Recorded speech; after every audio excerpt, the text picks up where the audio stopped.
संजय जी, जैसे कोई बिगिनर अभी एंटर करना चाहता है मार्केट में, तो how should he enter as a trader. As a trader और एज अ इन्वेस्टर? देखिए, एज एन इन्वेस्टर तो मैं सबको एक ही बात कहता हूँ, प्लीज आप मार्केट के नॉइज से दूर हो जाइए। आप झेल ही नहीं सकते। अभी यूनिलीवर 2850 से 2250 आ गया है, 600 रुपए नीचे, which is almost 25% down. Maximum stocks? 3400 वाला एशियन पेंट एशियन भी पेंट्स अब 2200 आ गया। 2100 2200 आ जियो गया। फाइनेंस? जियो फाइनेंस आ गया, and we are talking about good blue chip large companies cap, of India. Blue chip, blue chip, large cap में भी blue chip है ये सारी, ठीक है। और टीसीएस आप देखिए 3700 आ गया। इनफैक्ट रिलायंस भी काफी नीचे आ गया। रिलायंस, हाँ, अगर आप स्प्लिट एडजस्टेड देखें तो उस टाइम 1600 तक गया था, आज 1200 आ गया, 1200 आ ठीक है। तो विच इज 25%। 25% डाउन। आप इस टाइम पे ना लोग अपने आप पे कंट्रोल नहीं रख सकते, पर अगर आप निफ्टी देखें, निफ्टी 12% डाउन है। तो यानी कि अगर आपने निफ्टी खरीदा होता तो आज आप सिर्फ 12% डाउन होते। आपने एशियन पेंट्स खरीदा होता 35% डाउन होते। और आपने एशियन पेंट्स खरीद लिया, अब आपको पता ही नहीं करना क्या है। अब 35% down, what is your action? Should you buy more? Should you exit? आपको नहीं पता, क्योंकि आपको पता ही नहीं आपने वो कंपनी खरीदी क्यों थी और आपने किस पर्पस के लिए खरीदी थी। जब आप एक म्यूचुअल फंड खरीदते हैं या एक इंडेक्स को खरीदते हैं, तो आपको पता होता है मैं इसमें 50 कंपनियां हैं, देश की सबसे बड़ी 50 कंपनियां हैं। अगर कोई इसमें लिस्ट में नीचे गया तो वो बाहर हो जाएगा और अगली भी कंपनी आ जाएगी इसमें।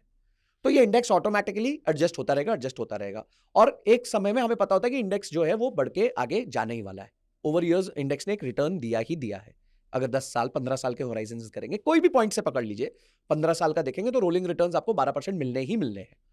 तो मुझे ऐसा लगता है कि कोई भी व्यक्ति जो इन्वेस्ट करना चाहता है, उसको अपनी इन्वेस्टमेंट जर्नी निफ्टी 50 के इंडेक्स फंड से करनी चाहिए।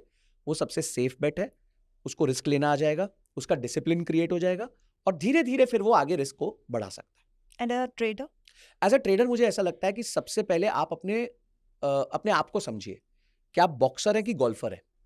बॉक्सर जो होते हैं वो 2 मिनट का राउंड होता है उनका, पर वो 2 मिनट बहुत ज्यादा अटेंशन के साथ उनको खेलना पड़ता है, क्योंकि एक घूसा पड़ा, दे आर आउट, ठीक है।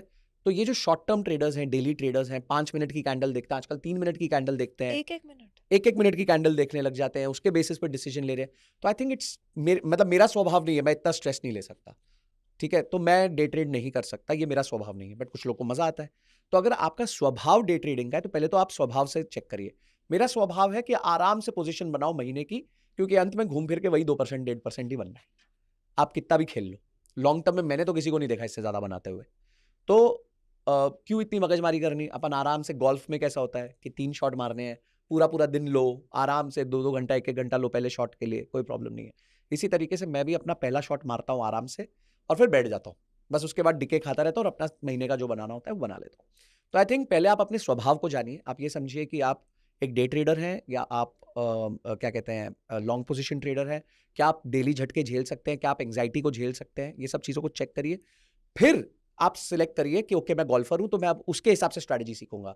फिर आप जो है हेड स्ट्रैटेजी सीखिए, जैसे कवर्ड कॉल हो गया, प्रोटेक्टेड पुट हो गया, स्ट्रैंगल हो गई, या फिर आयरन कॉन्डोर हो गया। ये सारी स्ट्रैटेजीज को सीखिए और उनको इंप्लीमेंट करना चालू कीजिए धीरे धीरे करके। अपने रूल्स बनाइए, अपने थीसिस बनाइए कि मैं कैसे एंट्री लूंगा, कैसे एग्जिट लूंगा, कहां पे स्टॉप लॉस लूंगा, कितना कैपिटल डिप्लॉय करूंगा, मैक्सिमम लॉस कितना लूंगा, मैक्सिमम गेन कितना लूंगा। ये सारी थीसिस आप क्रिएट कीजिए, बैक टेस्ट कीजिए और लगाइए। संजय जी, चलो ये समझ आ गया कि कोई नया आदमी है, उसको ये सब करना है। ऐसे भी बहुत सारे हमारे व्यूअर्स हैं जो ये पिछले 4 साल में ही आए या पहले से भी थे, बट 4 साल में कैपिटल और ज़्यादा इन्फ्यूज़ कर दी। जी। अब वो कैपिटल बढ़ते बढ़ते बढ़ते थोड़ी सी मतलब 10 के 40 हो गए, 50 हो गए, जैसा सबके साथ हुआ कि 2x 3x की रिटर्न आ गई पिछले 4 सालों में। अब उन लोगों ने गिरावट तो देखी नहीं है, लेकिन जो उन्होंने कमाया था वो पिछले 6 महीने में साफ हो गया। अब इसका कारण किसी को नहीं पता लग रहा कि क्यों साफ हो गया। कुछ कह रहे हैं कि एफआईजी सेलिंग हो रही है, कुछ कह रहे हैं जियो पॉलिटिकल सिचुएशन है, कुछ कह रहे हैं मद्दी ही आ गई है।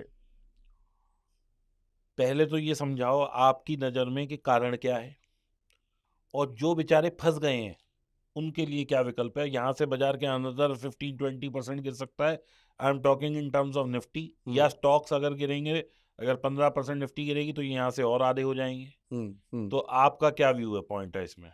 सर देखिए, पहले तो मेरे को ये बात समझनी है कि अगर किसी व्यक्ति ने पिछले 4 साल में पैसा बनाया तो पिछले 6 महीने में वो जीरो तो नहीं हुआ होगा। नहीं, आधा रह गया। हाँ, मतलब प्रॉफिट्स जो हैं वो कम हुए होंगे। मैं उसका एक उदाहरण देता हूँ सर। मैं 2016 में एक म्यूचुअल फंड में से इन्वेस्ट कर रहा हूँ। 50 रुपए से स्टार्ट किया था। उसकी एवरेज बाइंग मेरी आज 100 महीने हो चुके हैं पैसा डालते हुए, 77 रुपीज़ है एवरेज बाइंग। वो फंड 225 तक गया था, अभी 195 आ गया है। तो अभी भी तो मैं मैसिव प्रॉफिट में हूँ उसमें, और मैं परचेज किए जा रहा हूँ। तो अगर आप इस होराइजन को देखें, 100 मंथ्स के होराइजन को देखें, तो इवन आफ्टर मार्केट करेक्टिंग और that particular mutual fund correcting by 20%, 20% के आसपास वो करेक्ट हो गया, 20-22%, फिर भी मैं रीजनेबल प्रॉफिट में हूँ, अच्छे प्रॉफिट में हूँ। IRR देखे जाए तो वो भी 16-18% के ऊपर है। एक्चुअली होता क्या है संजय, आदमी ने 100 रुपए लगाए 2020 में, जी, उसने 100 के 120 करके निकाल लिए 2021 में। अब उसने दोबारा वही पैसा चाहे इन्वेस्ट किया 2021 में किसी और शेयर में। अब वो ये नहीं सोच रहा कि मैंने तो 100 ही लगाए थे, मैंने तो सिर्फ चर्निंग की है।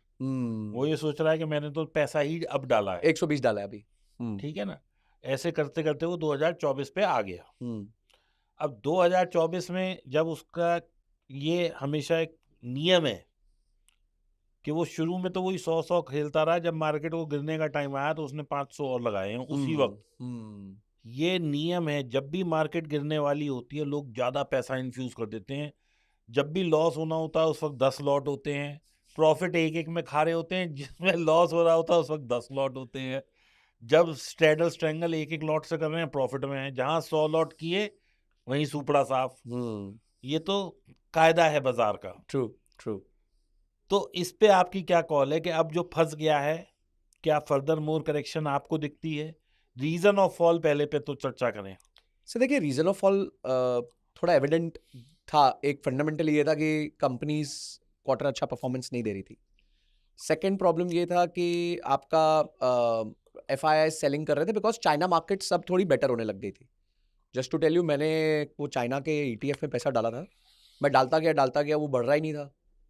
17-18 मैं भी खरीदे जा रहा हूँ।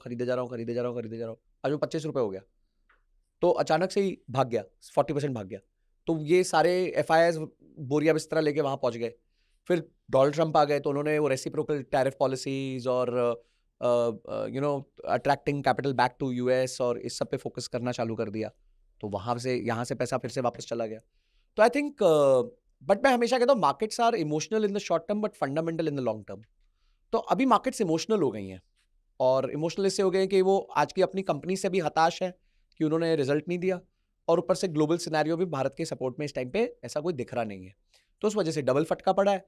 पर मैं आपको ना पर्सपेक्टिव थोड़ा देना चाहूँगा जनता को बहुत सारी चीज़ों का, और इस चर्चा में मैं आपको बताऊँगा कि मार्केट यहाँ से गिरेगा नहीं गिरा, मैं भगवान नहीं हूँ, हो सकता है गिर जाए, हो सकता है ना गिरे। I don't like to make any kind of predictions, because वो वॉरेन बुफे कहते हैं कि मैंने आज तक एक भी अमीर इकोनॉमिस्ट नहीं देखा।